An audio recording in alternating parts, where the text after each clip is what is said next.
Boa noite para todos que estão ligados conosco nesse passeio que nós iremos fazer sobre as 7 parábolas do reino.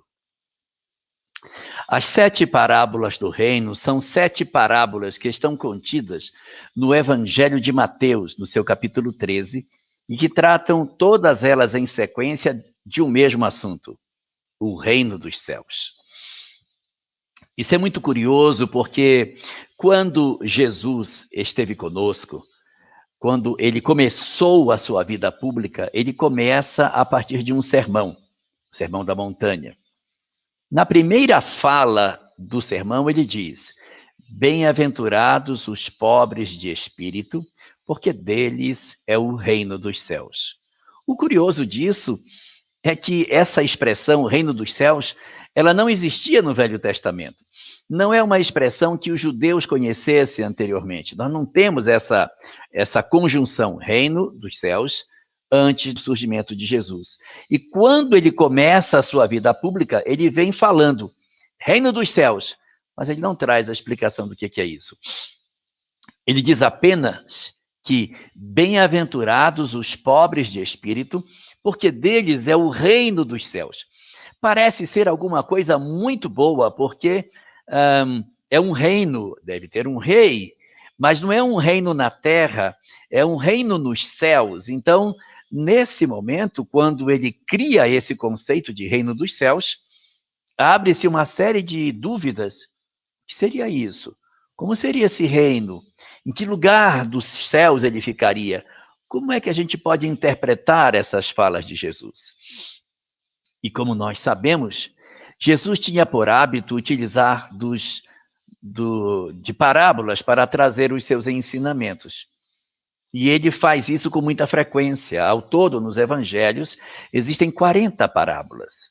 Dessas 40 parábolas, 28 delas estão no evangelho de Lucas. Ele é o evangelho mais robusto em termos dessa estratégia de didática que Jesus utilizava. Mas as parábolas que nós vamos ver hoje não estão no evangelho de Lucas. Surpreendentemente, elas estão no evangelho de Mateus. O evangelho de Mateus é onde nós vamos encontrar essas parábolas agrupadas no seu capítulo 13. A primeira dessas parábolas é muito conhecida e provavelmente hoje já tivemos até a chance de ter discutido em outra sala essa mesma parábola. É a chamada parábola do semeador. Das 7 parábolas, essa é a mais longa. E por ser a mais longa, nós vamos nos deter um pouco mais nessa história e depois vamos abordar as outras 6 histórias que são bem mais curtinhas e que tratam fundamentalmente da mesma proposta: o reino dos céus. Essa parábola, chamada parábola do semeador, é a que abre o capítulo 13 de Mateus. E diz nela que numa dada manhã, Jesus, numa dada manhã, ele sai de casa e vai para a beira do mar, ele vai para o local onde ficavam os barcos. E aí, quando ele chega naquele lugar, ele toma uma atitude bastante interessante. Ele entra num barco e senta. O Cristo entra no barco e se senta. E diz o evangelista que a população fica em pé na areia da praia. Jesus sentado e a população em pé. Aí já temos uma imagem bem interessante, porque é necessário que nós estejamos de pé para que a gente possa receber a mensagem e o Cristo desça. Ele sente. Ele assentado, nós em pé, temos mais condição de comunicação, porque se o Cristo ficasse em pé e nós sentados, ia ser mais difícil de nós conseguirmos alcançar os seus ensinamentos. Então, aí já fica uma informação interessante, que é o do abaixar-se para poder acessar aqueles que você quer instruir. Ele vai então começar a sua parábola, a famosa parábola do semeador, com uma frase bastante significativa. Eis que o semeador saiu a semear. Logo de cara, a gente já percebe aí 2 coisas muito importantes. É que o semeador saiu a semear. E outra é que é o semeador. Não tem 2. O semeador é um só e ele sai sozinho. Porque é assim que é. Só existe um Senhor que tem a palavra na mão. Ele vai semear.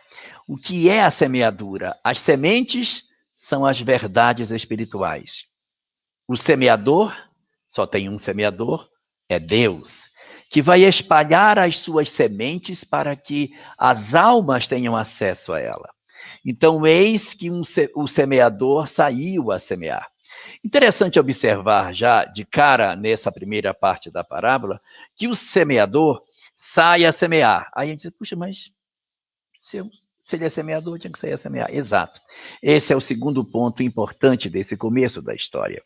Porque o semeador poderia fazer outras coisas, mas aí ele não seria um semeador.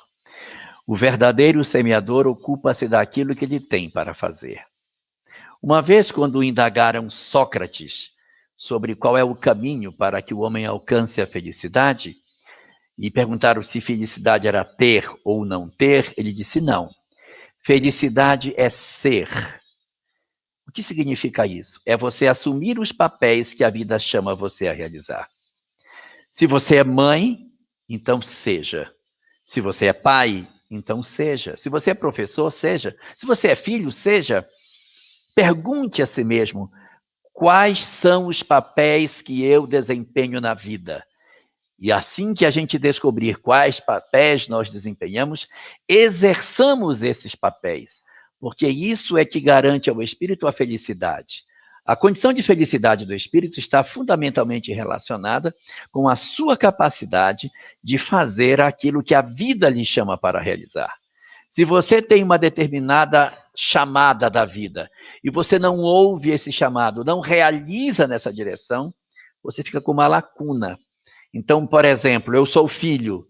Aí você pergunta, então, mas você é filho mesmo?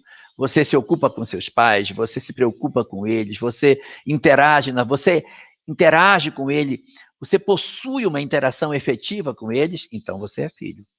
Então é importante ser. O que você é, seja. Porque quando a gente tem algum papel na vida e nós não exercemos esse papel, o sentimento de fracasso que a criatura humana experimenta é que projeta o espírito nos processos de sofrimento após a morte. Então, o que faz o semeador? O semeador sai a semear. O que é essa semente? Essas sementes são as verdades espirituais que dão acesso ao reino de Deus. Essas sementes são as verdades que, brotando no indivíduo, nascem dentro dele o esplendor espiritual que conduz à felicidade. Então, quando nós observamos o início dessa parábola, diz logo no começo, eis que o semeador saiu a semear, tá certo? E quando semeava, parte das sementes caíram à beira do caminho. E vieram as aves e a comeram. Então, o que aconteceu? Ele vai saindo a semear e vai jogando as sementes aonde ele acha que tem que jogar. Só que ele joga a parte das sementes na beira do caminho. O que é beira de caminho? É onde a gente passa pisando o tempo todo, que já está compactado, aquela terra dura, que não tem a menor condição de ter fertilidade, porque todo o tempo alguém está passando, pisando, a terra está seca. A terra está sem condições de garantir a sua fertilidade. E o semeador, quando passa, ele joga parte das sementes na beira do caminho. Certamente alguém vai dizer, puxa, mas esse semeador ele é meio descuidado, né? Porque ele poderia jogar essas sementes num local mais fértil. Mas o semeador, ele tem o papel de levar a semente aonde a semente possa chegar. A gente não deve fazer assim, não, eu vou jogar a semente só para isso que eles têm condição de receber. Às vezes, pessoas que a gente nem imagina que seriam capazes de acolher a mensagem são aquelas que têm a chance de efetivamente aproveitar a lição espiritual que está sendo dada. Veja que Jesus mesmo fala assim nos evangelhos. Obrigado, meu Pai, graças te dou, porque ocultaste essas coisas aos doutos e revelaste aos pequeninos. Os pequeninos são aqueles que, em princípio, são considerados como beira de caminho, que ninguém vai poder acreditar que possa dar alguma coisa. Mas o semeador, o Senhor, Deus, quando sai a semear, ele joga as suas sementes sobre todos os seus filhos, porque o sol nasce sobre os maus e sobre os bons. A semente que cai na beira do caminho, ela acaba não prosperando. Ela cai naquele solo seco que chega a fazer até barulho. Imagine uma semente de feijão caindo no solo seco, e ela não brota. Vêm as aves do céu e comem aquele grão de feijão, comem a semente e aí não vai brotar. Simbolicamente, essa seria aquelas pessoas duras que resistem ao ensinamento do bem, que não querem a proposta do bem. E quando a proposta do bem chega, a pessoa rejeita por completo. O que seria essa proposta do bem? Seria, por exemplo, a proposta do perdão, do amor ao próximo, do desapego dos bens terrenos, qualquer uma delas. A mensagem chega e o indivíduo rechaça essa oportunidade. Ele rechaça a chance de nós podermos recolher esses ensinamentos. A semente vem e ele diz, está louco que eu vou perdoar? Só se eu fosse louco, não vou fazer isso não. Esse cara me fez muito mal, eu vou me vingar dele. Esse é a beira de caminho. A semente vem, ela chega nele, ou seja, todos têm acesso a essa mensagem. Não são só os que são já aptos a receber. A semeadura é feita em todos, todos recebem a mensagem. Mas o beira de caminho é o que, quando ouve a proposta do perdão, ouve a proposta do amor ao próximo, você está louco que eu vou fazer isso? Mas de jeito nenhum, eu não vou fazer isso porque ele não merece perdão, eu vou me vingar, eu vou destruí-lo, eu vou acabar com ele. Isso é o solo duro, à beira do caminho. A parábola, porém, traz outros terrenos. Ela traz 4 terrenos que se transformam em 7. Mas o segundo terreno onde ela cai é um terreno pedregoso. O evangelista, quando fala dele, diz assim, e parte das sementes caiu em solo pedregoso. O que é um solo pedregoso? É um solo que é cheio de pedras, mas entre as pedras tem um pouquinho de terra, tem um pouquinho de possibilidade de nascimento entre aquelas pedras.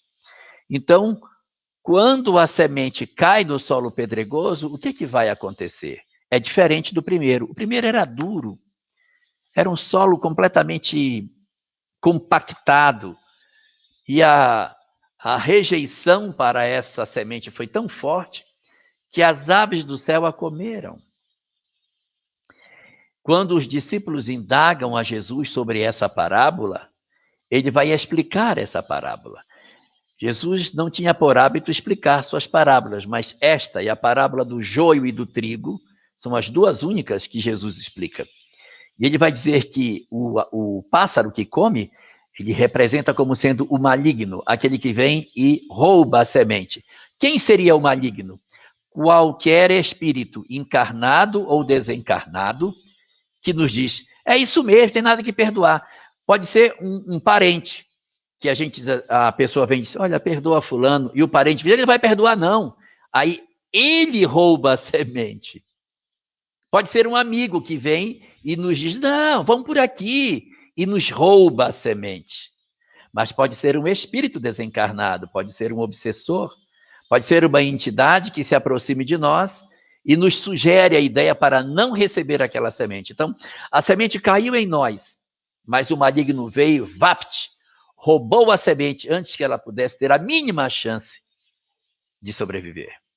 Repare que o pássaro come porque os beira de caminho não dão nem sequer a chance de que essa semente brote. A semente não entra na terra, fica em cima. No segundo tipo de terreno, a semente cai entre as pedras, ela cai num terreno pedregoso, que tem pedra, mas tem no meio das pedras um pouco de terra. E aí diz o evangelista que Jesus teria dito o seguinte, e parte das sementes caiu em solo pedregoso, onde não havia terra bastante, já só um pouquinho de terra, mas tinha. E logo nasceu. Olha só, dê um pouquinho de terra, a semente vai nascer. Então, desse segundo terreno, nasce a semente. Qual seria a leitura espiritual para isso? A pessoa diz, Não faz isso não com ele. Perdoa. E a pessoa diz, é mesmo, né? Ele não merece, mas eu vou dar uma chance para ele. Eu vou dar uma chance para esse. E aí, eu agasalho a ideia de perdoar. Eu recebo essa proposta. Eu, de certa maneira, me preencho da ideia de que realmente dá para perdoar, é uma proposta. E aí a gente se lança nessa ideia de mudar de vida. Só que a terra era pouca, tinha muita pedra. O que são as pedras? A pedra é o nosso coração de pedra, o coração duro, que não perdoa, que tem raiva, que tem mágoa, que tem dificuldade de rever seus conceitos. Então a semente nasce e ela tenta penetrar naquelas pedras, que seria o coração humano. Mas como ela tem muita pedra, a semente não consegue esconder as raízes. As raízes não penetram na alma humana. Elas ficam só na nossa periferia. Igual assim, às vezes a gente vê algumas calçadas que a plantinha nasce em cima da pedra, acima da calçada ela nasce, e as raízes ficam todas em cima, todas à mostra. Quando você puxa um pouquinho a folha, você vê que as raízes estão todas à flor da terra. Por quê? Porque tem muita pedra e a raiz não consegue penetrar. É o coração do homem endurecido que tem dificuldade de trabalhar essas questões. Quando isso ocorre, quando isso se dá, então, esta semente que tinha nascido, ela não penetra fundo, ela não adentra no ser humano.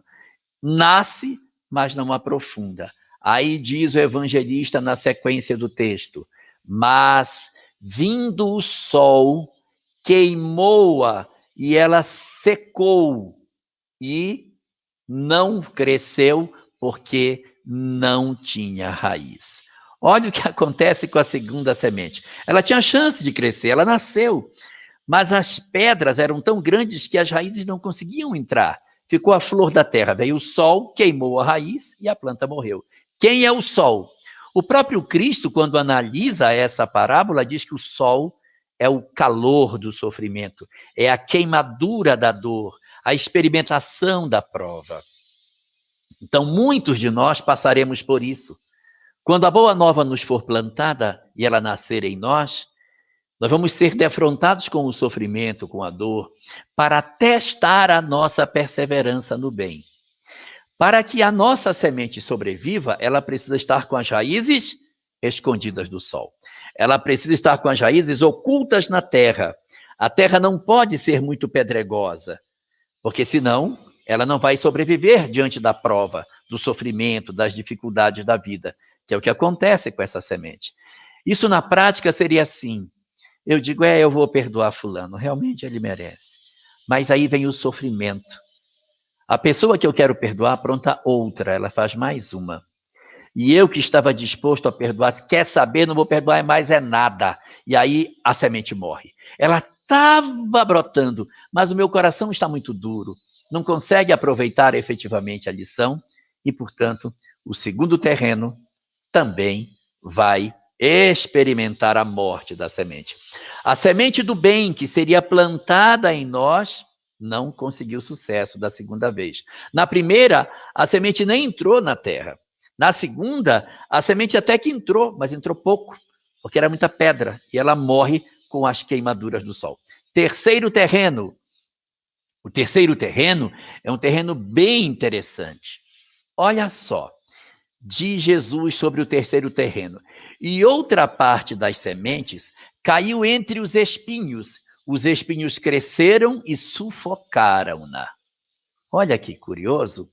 Essa semente, ela não caiu num solo ruim, ela caiu num solo bom. Tanto que ela caiu e cresceu. Era um solo que não era beira de caminho, ou seja, acolheu a mensagem, disse, realmente eu posso fazer isso. Não era à beira de caminho. Não era um terreno pedregoso para dizer, não, eu até pensei isso, mas eu vou desistir. Não. Era um solo bom. A semente, quando caiu, ela penetrou fundo e ela cresceu. A árvore, a planta, conseguiu crescer. Havia condições no terreno para que ela se desenvolvesse. Que seria isso? Eu recebi a ideia de que eu tenho que perdoar os outros, eu digo, é verdade, eu tenho que perdoar. Eu preciso fazer isso, é bom para mim, é mesmo. E eu recebo esta mensagem, eu aceito essa mensagem, eu estou disposto a viver essa mensagem. Só que esta semente caiu entre os espinheiros. Os espinheiros representam todos aqueles que nos espetam, que nos impedem de termos paz de espírito. E esses que estão em derredor de nós nos impedem de dar frutos. A semente nasceu, mas ela não conseguiu dar fruto, ou seja, ela não conseguiu fazer aquilo que ela se propunha. Ela não conseguiu, por exemplo, no caso que eu estou dando, não conseguiu perdoar. A pessoa entende que deveria perdoar, o coração dela está predisposto a um processo de perdão, mas a família que está em volta não vai perdoar, não.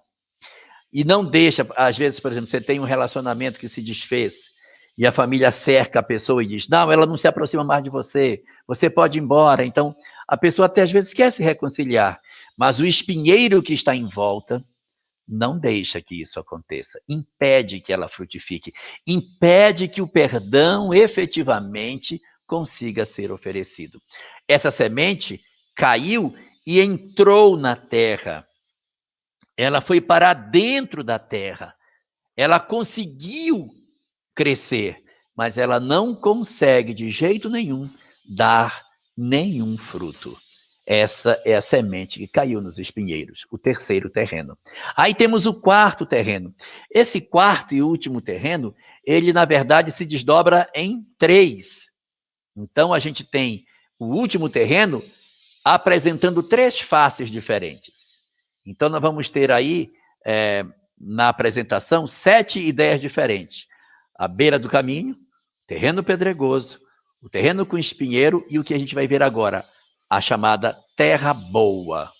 Só que a terra boa vai ser dividida em 3 tipos diferentes.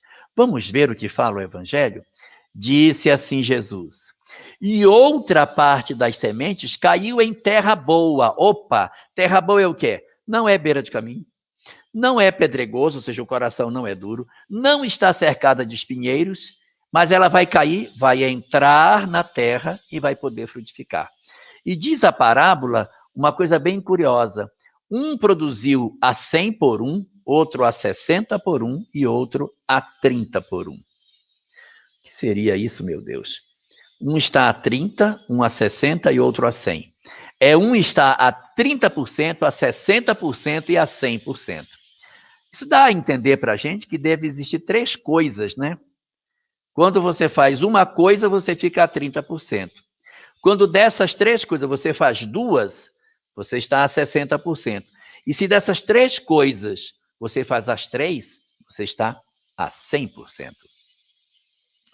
E seria então isso? O que será que existe que pode ser maravilhoso e que tem 3 faces e que se a gente fizer uma, fica bom, se fizer 2, fica muito bom e se fizer as 3, fica perfeito? Isso está no Evangelho de Lucas, no capítulo 10, quando Jesus é indagado pelo doutor da lei. Mestre, o que devo fazer para herdar a vida eterna? E então Jesus diz a ele, o que está escrito na lei? Como tu lês? E o próprio doutor da lei diz as 3 coisas. Amar a Deus, amar ao próximo e amar a si mesmo. E Jesus, nessa passagem citada pelo Evangelho de Marcos, diz, nisso está resumido toda a lei e os profetas. Então, se está toda a lei e os profetas resumido aí, isso nos basta.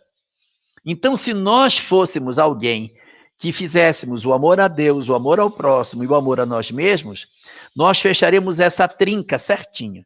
Então, se eu fizer as 3, eu tenho 100%.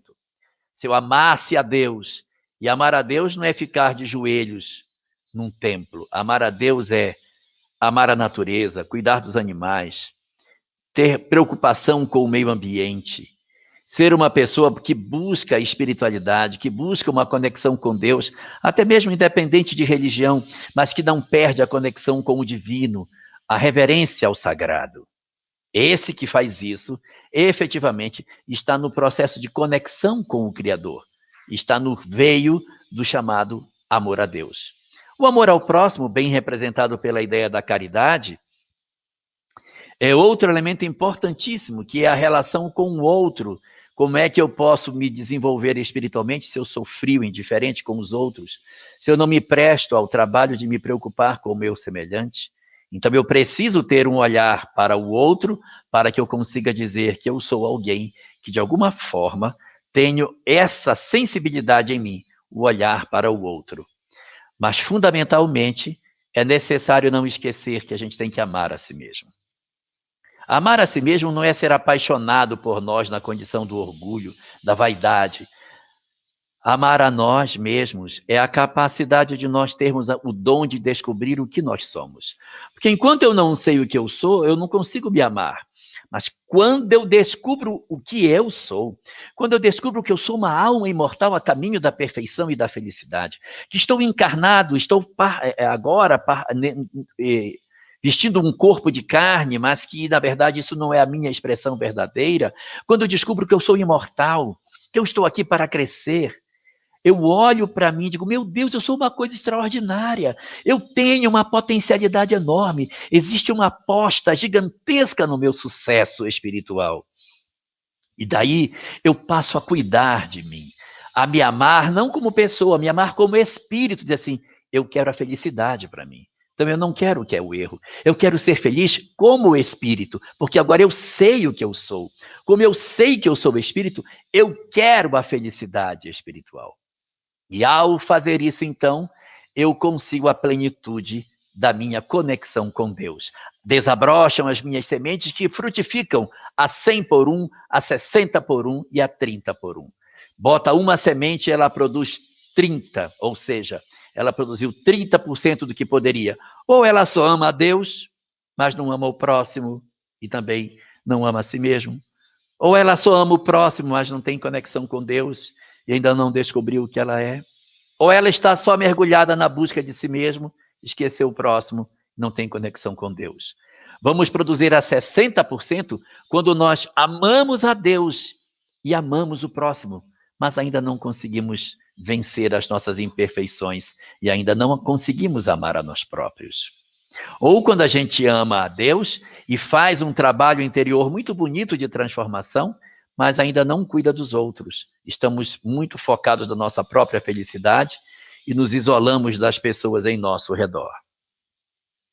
E nós temos ainda a situação na qual eu não tenho conexão com Deus, amo a mim mesmo, amo o próximo, mas não tenho relação com Deus.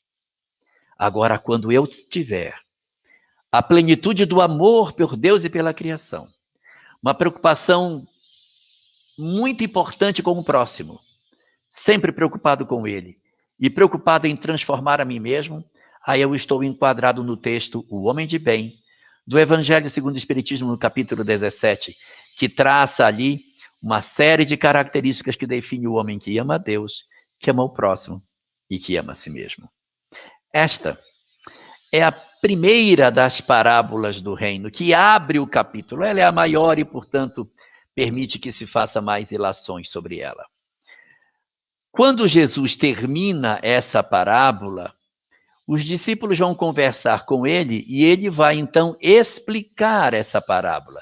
Ele vai dar os elementos que dão a nós a justificativa de que a ideia do sol como sendo sofrimento, do pássaro como sendo o maligno, então, isso tudo são imagens que o próprio Cristo diz que é assim mesmo. Ele fala desse jeito e, então, ele apresenta a explicação mostrando que os elementos que ele põe na parábola, todos têm significação, justificando que vale a pena nós tentarmos fazer uma análise de todos os elementos que compõem a parábola para que a gente possa fazer um estudo mais aprofundado sobre o que elas sejam. Então, logo que ele acaba essa parábola, Jesus coloca outra logo em seguida dela, dizendo assim, o reino dos céus é semelhante a... Observem que as outras 6 parábolas que vão começar agora, todas elas irão começar com essa mesma frase. o reino dos céus é semelhante a... Ele está tirando esse capítulo 13 para tentar explicar às pessoas o que é o reino dos céus. Por quê? Porque as pessoas criaram uma ideia de que o reino dos céus é um reino nos céus, como se existisse um local no mundo espiritual, aonde os espíritos ali ficassem e fosse um reino nos céus. Mas o reino dos céus não é, na verdade, um local geográfico. Ele é um estado de espírito, é uma condição interna do ser humano. Eu posso estar no meio de um monte de pessoas perturbadas e dentro de mim estar em paz. Por quê? Porque o reino dos céus está dentro de mim. Mas, ao mesmo tempo, quando muitas pessoas se reúnem, elas criam uma região no mundo espiritual que expressa o que elas pensam.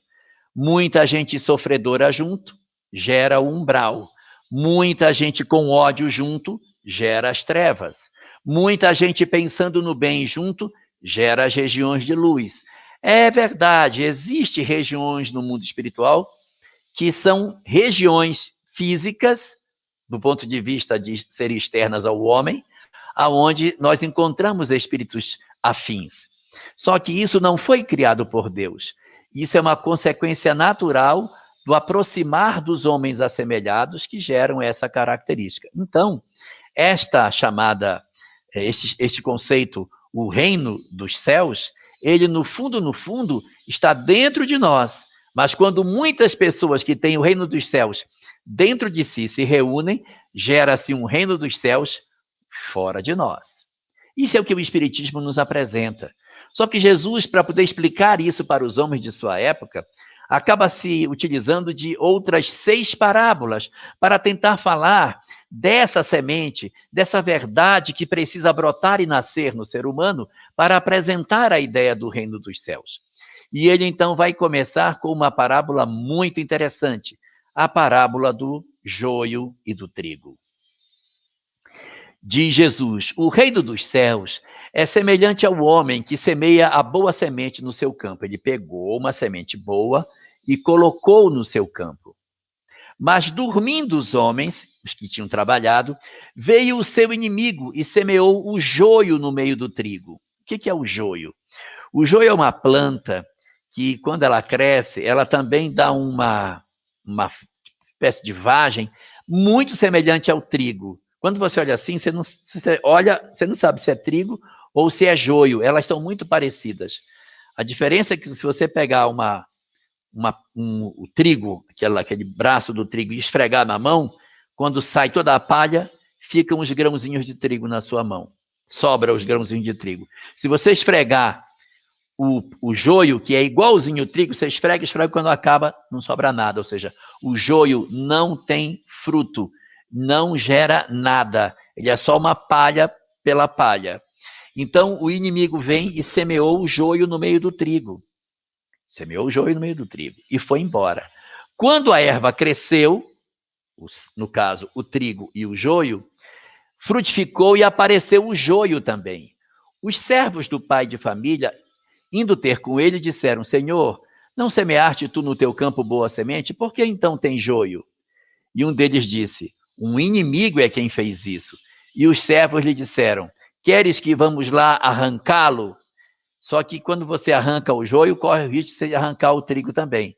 Ele, porém, disse, não, porque ao colher o joio, para que ao colher o joio não arranqueis também o trigo, ou seja, vai tirar um e arranca o que é bom. Deixai crescer ambos juntos até a ceifa. A ceifa é a colheita. E por ocasião da colheita, direis aos ceifeiros, colhe primeiro o joio, a amarra e queima, mas o trigo ajuntai no meu celeiro. Isso aí é muito interessante, que parece muito com a transição planetária, né? Nós temos boas pessoas no planeta e outros que estão misturados juntos. Então, vai separar agora? Não, deixa crescer. E lá na frente a gente vai saber quem realmente é joio e quem é trigo, porque nós não temos condição de saber agora. Pode ser que alguns que a gente está pensando que são joios sejam trigo. Então, tem que esperar crescer, dar fruto, para que você consiga dizer, olha, esse é joio, esse é trigo. O que for joio, junta tudo e queima, ou seja, dá uma outra destinação para ele. Mas o que for trigo, ajunta no celeiro. O celeiro é o mundo de regeneração, é a permanência na terra. Interessante é que ele usa essa parábola para dizer o que é o reino dos céus. Então, a parábola fala o quê? No reino dos céus, que o homem pegou uma semente, colocou na terra, e depois, lá na frente, é que ele foi decidir se era boa ou não. Ficou confuso de entender o que é o reino dos céus com essa parábola. O que é o reino dos céus? É a ceifa, a colheita? É misturar o joio com o trigo? Porque ele fala, o reino dos céus é semelhante ao homem que semeia boa semente e o cara vem e planta? Não sei. Vamos ver se a próxima nos ajuda a entender o que de fato significa isso. Olha só, terceira parábola do reino, lá vem ela. Outra parábola ele lhes propôs. Termina uma e começa a outra. Vai começar a terceira. E vai começar com a mesma frase. O reino dos céus é semelhante a... Então, novamente, a mesma informação vai se repetir. Ele vai dizer, o reino dos céus é semelhante ao grão de mostarda que o homem, pegando nele, semeou no seu campo. Então, pegou a sementinha, semeou no seu campo. O qual é realmente a menor de todas as sementes, mas crescendo é a maior das plantas, e faz-se uma árvore, de sorte que vêm as aves do céu e se aninham nos seus ramos. Bom, aí o reino dos céus ficou diferente de novo, né? Porque ainda agora era uma semeadura que... Antes era uma semeadura em vários terrenos. Depois virou uma semeadura que misturou com uma coisa ruim e depois no final separou. Agora é diferente. Agora é uma semente pequena que você coloca na terra e vai gerar uma árvore grande. Isso é verdade. A semente de mostarda ela é pequenininha. Ela é pequena. Ela é pequena. E quando ela cresce, ela fica dura, ela fica uma árvore, que as aves pousam nela. Só que ali diz assim, é a menor das sementes. Não, ela não é a menor das sementes. Ela é bem pequenininha, realmente. Ela é, assim, menor do que um painço. Ela é bem pequena, tá o tamanho da cabecinha de um alfinete. Ela é pequena, mas não é a menor das sementes. E depois que cresce, se torna a maior das árvores. Ela também não é a maior das árvores. Mas dá para a gente entender o que ele quer dizer. Que é uma coisa muito pequenininha, que se torna uma coisa muito grande. Que se torna uma coisa muito grande.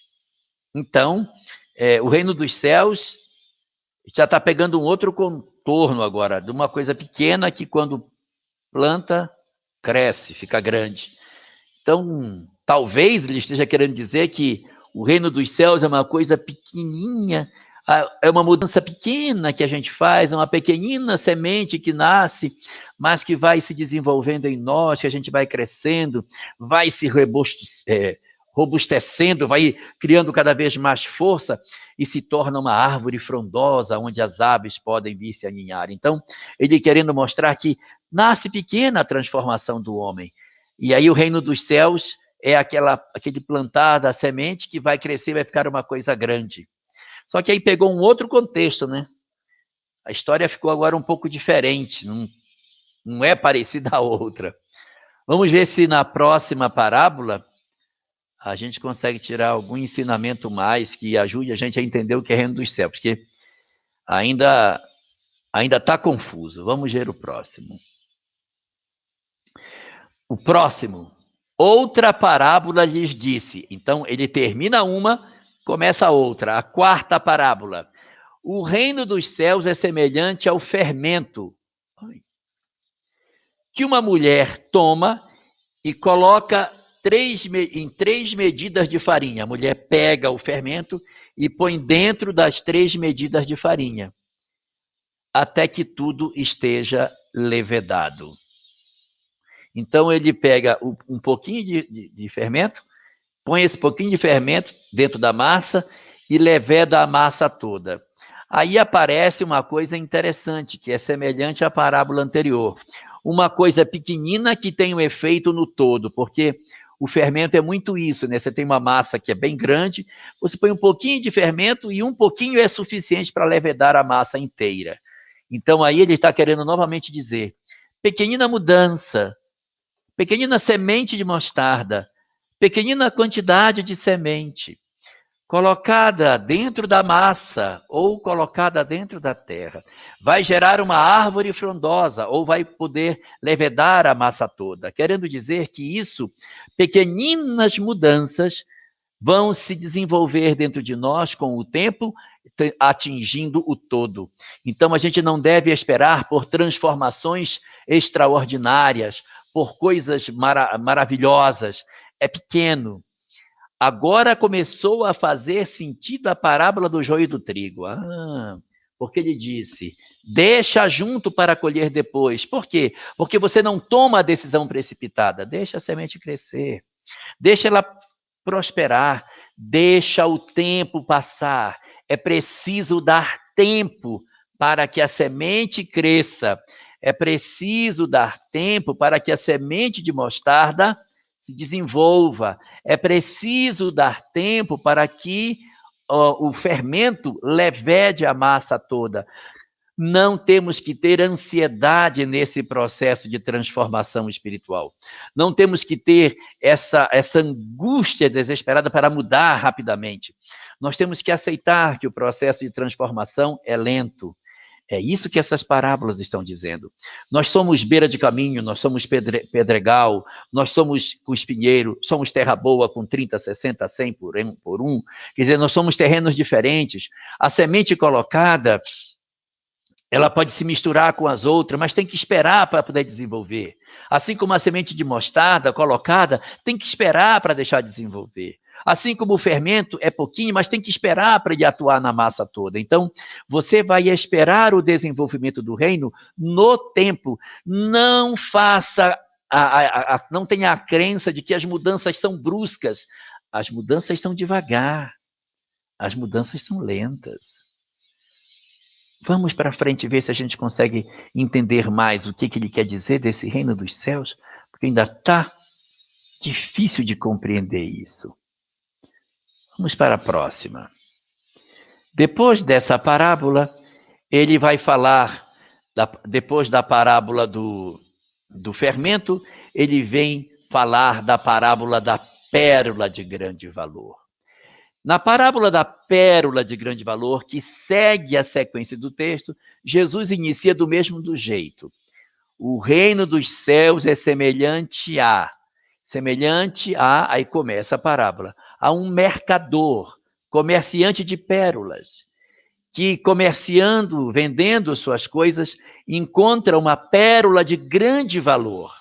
Quando ele encontra a pérola de grande valor, ele vai e vende tudo que ele tem para adquirir a pérola de grande valor, porque ela é que tem mais valor do que todas as outras coisas.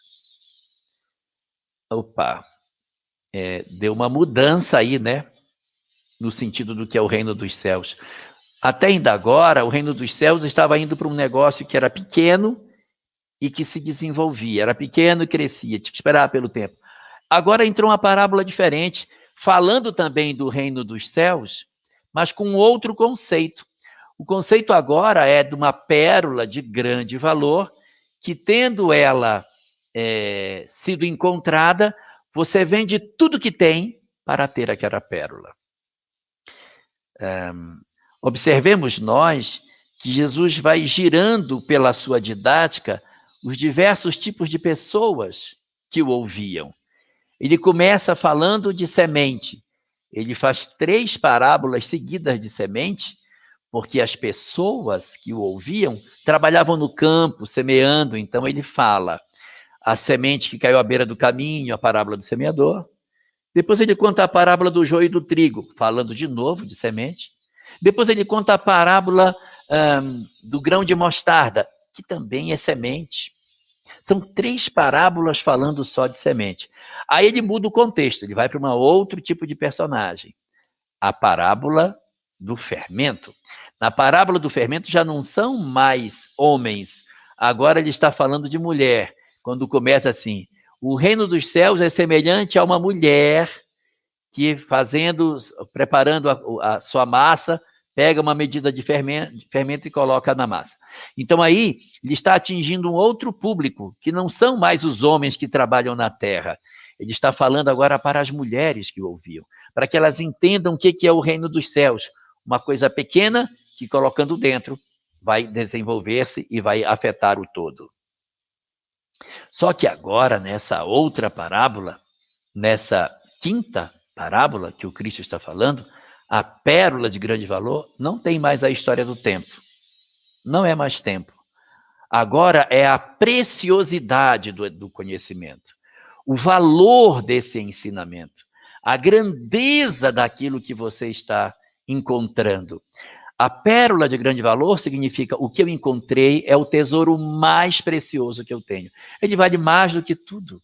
Não existe coisa que tenha mais valor para mim do que o que eu estou descobrindo agora.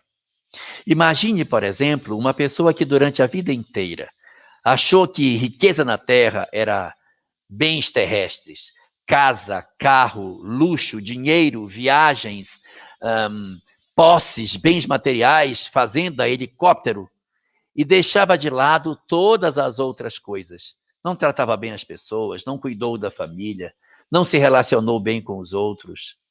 Esse é beira de caminho. A semente cai e ela não prospera. O reino dos céus não consegue prosperar nele.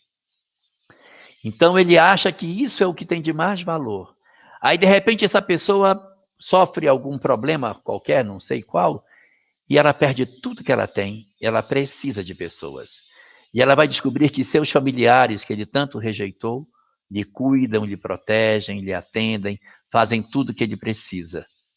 Então, quando isso acontece, esse indivíduo, ele revê seus conceitos.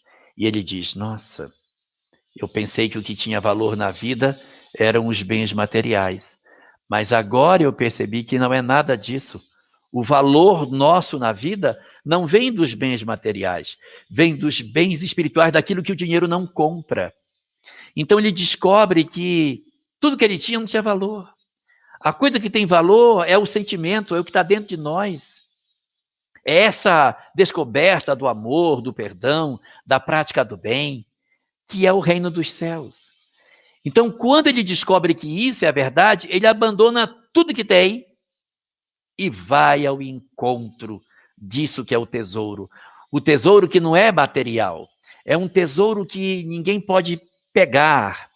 Numa passagem de Jesus, conversando com Marta e Maria, em que Marta diz que Maria tinha ficado só ouvindo Jesus e ela ficou na cozinha cuidando de tudo, e exige que Jesus mande ela para a cozinha também para ajudá-la, Jesus responde a Marta: Marta, Marta, andas preocupadas com muitas coisas, mas só uma é importante.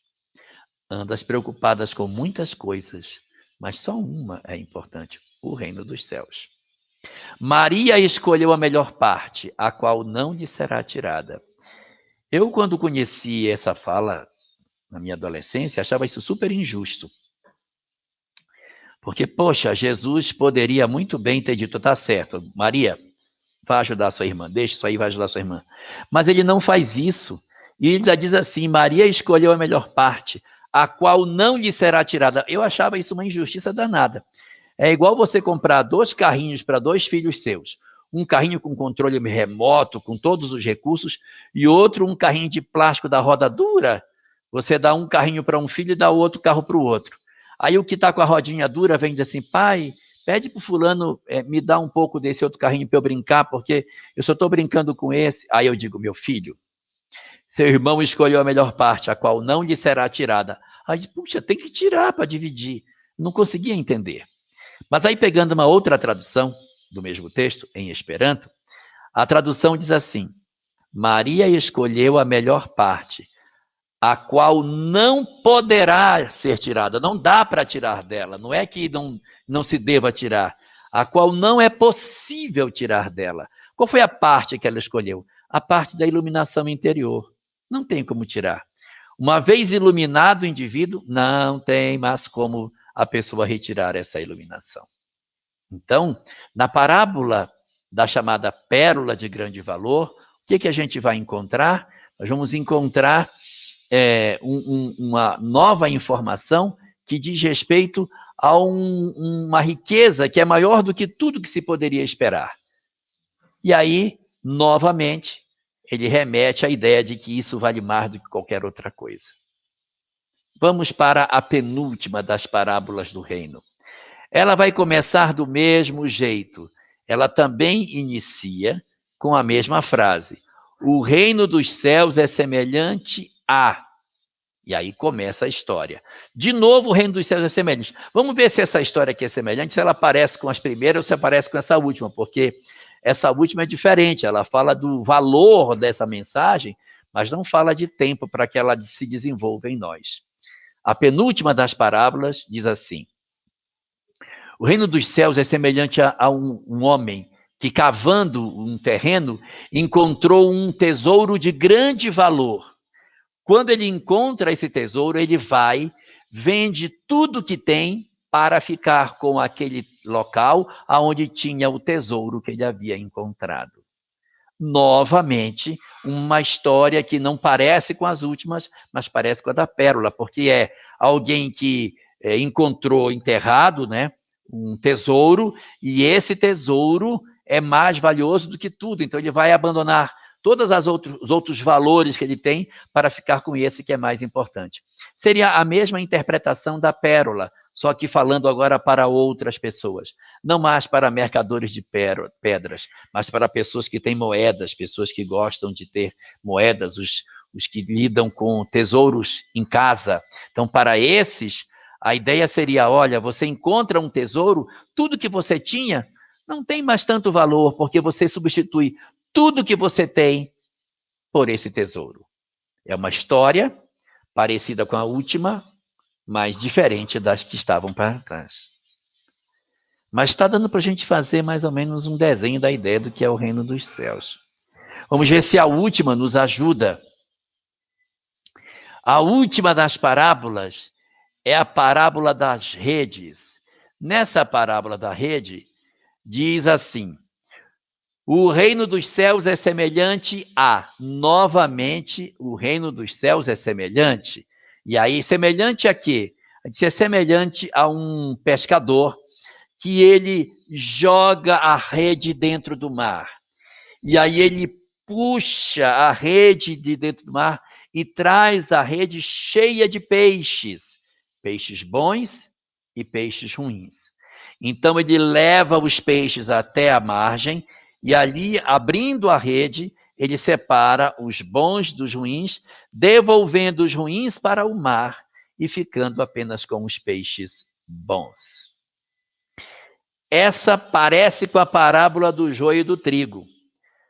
Parece com a segunda parábola, não é? Aquela que diz, olha, plantou, está tudo misturado, espera, depois separa. Novamente, a gente vai ter essa separação. Então, o que a gente vê dessas 7 parábolas? A primeira delas, que é a parábola do semeador, ela é maior e ela abrange a história de uma maneira mais completa, a ideia da semente que vai ser lançada em vários terrenos. E aí você vai ter depois 6 historinhas. Essas historinhas, elas são de par, elas têm pares. A primeira, que é a parábola do joio e do trigo, é par com a última. A primeira é par com a última, que fala o quê? A mistura do bem com o mal. No final, você faz a separação ficando com o bem, descartando o mal. As duas são semelhantes nisso. Então, o reino dos céus é algo que tem a ver com esse fenômeno de crescimento interior e que no final vai haver um julgamento.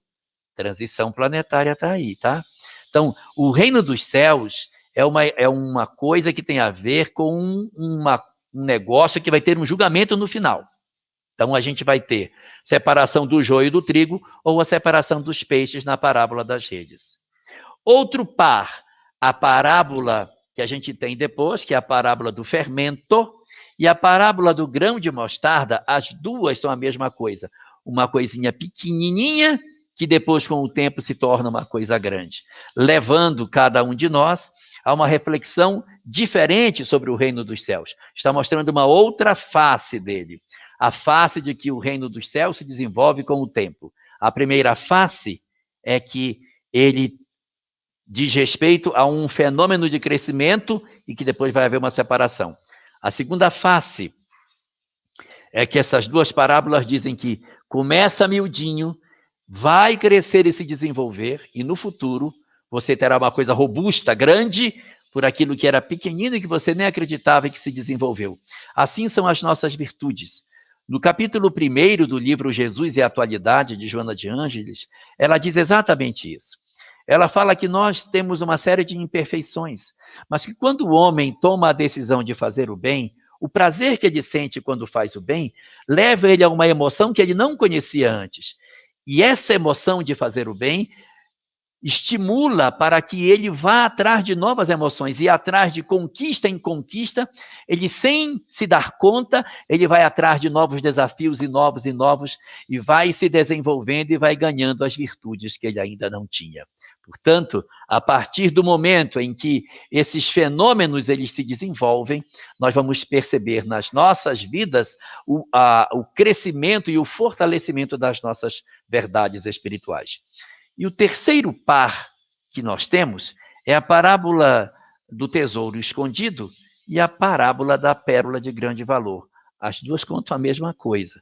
Você encontra uma coisa preciosa, que vale mais do que tudo, e você abandona tudo que você achava que era valor em prol desse tesouro inestimável que você encontrou. Então, é uma outra face do reino de Deus. A face agora é a face da importância dessa mensagem para nós. Então, vejam que são 7 parábolas, em que a primeira é como se fosse a locomotiva que puxa 6 vagões. E esses vagões estão de parzinho. 2 vagões falando sobre a questão do julgamento, do crescimento para um julgamento futuro. 2 vagões falando sobre o crescimento dessa questão dentro de nós no curso do tempo, e outros 2 vagõezinhos, 2 parábolas falando sobre a questão da importância dessa mensagem, que faz com que você não tenha mais interesse nas outras coisas. É o despertar espiritual nosso para as questões que não são mais tão significativas para a nossa vida. Nós vamos descobrir isso a partir do momento em que a gente vai fazer esse movimento interior que vai crescendo dentro de nós. Então, você vê que a parábola, a primeira e a última, que falam de um julgamento, tem muita proximidade com a ideia de Deus, da questão de Deus nas nossas vidas, do amor a Deus. Ali está o amor a Deus, que ele vai ter o julgamento no final, que é da lei de Deus. As outras 2 parábolas que falam do crescimento, do desenvolvimento, que é pequenininho e vai se desenvolvendo, é do exercício da virtude no contato com o próximo, que tem a ver com o amor ao próximo. E as outras 2 parábolas que falam sobre a questão do tesouro é a descoberta daquilo que é mais importante, que é a descoberta do eu interior. Então, 2 são do amor a Deus, 2 do amor ao próximo, 2 do amor a si mesmo, que tem a ver com os 3 terrenos que nós temos lá fora.